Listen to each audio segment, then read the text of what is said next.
শ্রী শ্রী ঠাকুর মাধব পাগলাকে বলিলেন, আপনি আমার নাম করিয়া যাহা হাতে লইবেন তাহাই আমি পাইব। মনে রাখিবেন, তাহা আমারই নেওয়া হইবে। ইহাই গুরুতাদাত্ত প্রাপ্তির সুস্পষ্ট লক্ষণ।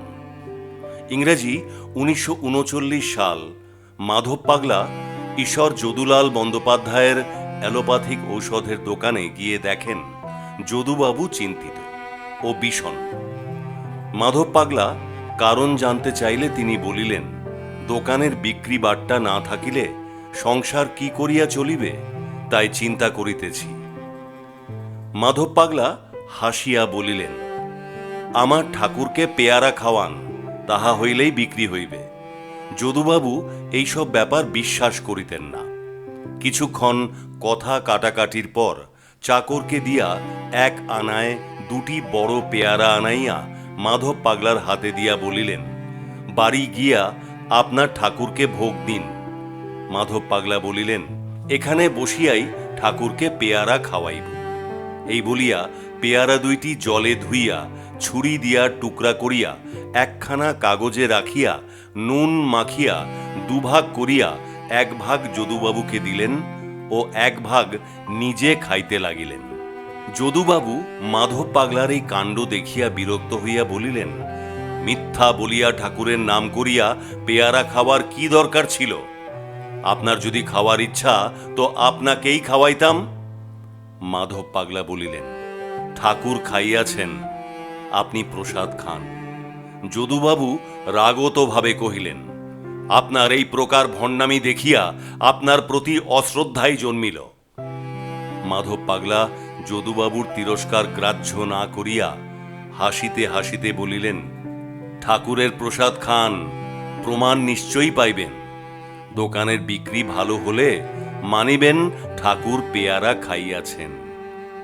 যদুবাবু বলিলেন, হ্যাঁ, তবে মানিব। দুজন স্নানাহারের জন্য বাড়ি রওনা হইলেন। পথে যদুবাবু বলিলেন, বড়ই দুঃখের বিষয়, আজকাল আর সাধু দেখা যায় না। সবই শিক্ষিত ভদ্রবেশধারী বেঈমান ও জুয়াচোর। মাধব পাগলা চুপ করিয়া রহিলেন। যদুবাবু দোকানে আসিলে খরিদ্দারের ভিড় আরম্ভ হইল। বেলা 4টা হইতে 8টার মধ্যে 123 টাকার ঔষধ বিক্রি হইল, যেখানে রোজ 40 টাকার বেশি বিক্রি হইত না। রাত্রি প্রায় 9টা। মাধব পাগলা আসিয়া দেখিলেন যদুবাবুর হাসি মুখ। মাধব পাগলা যদুবাবুকে জিজ্ঞাসা করিলেন, কি ঠাকুর পেয়ারা খাইয়াছেন তো? যদুবাবু বিস্ময়ে বলিলেন, এত ভালো বিক্রি আমার 6 মাসের মধ্যেও হয় নাই।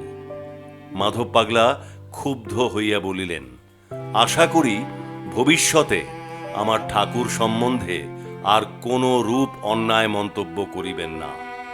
আপনারা ভুলবশত সাধুকে বৃথা দোষারোপ করিয়া থাকেন। যথার্থ সাধুর দর্শন পাওয়ার ভাগ্য থাকা চাই এবং চিনিতে পারার যোগ্যতা প্রয়োজন। সাধুকে অসাধু মনে করিয়া অবজ্ঞা করিলে অবজ্ঞাকারীরই অনিষ্ট হয়। গুরুতাদাত্ত প্রাপ্তি এই অবস্থায় গুরু শিষ্যে অভেদ ভাব স্থাপিত হয়, কিন্তু ইহা অতীব দুর্লভ।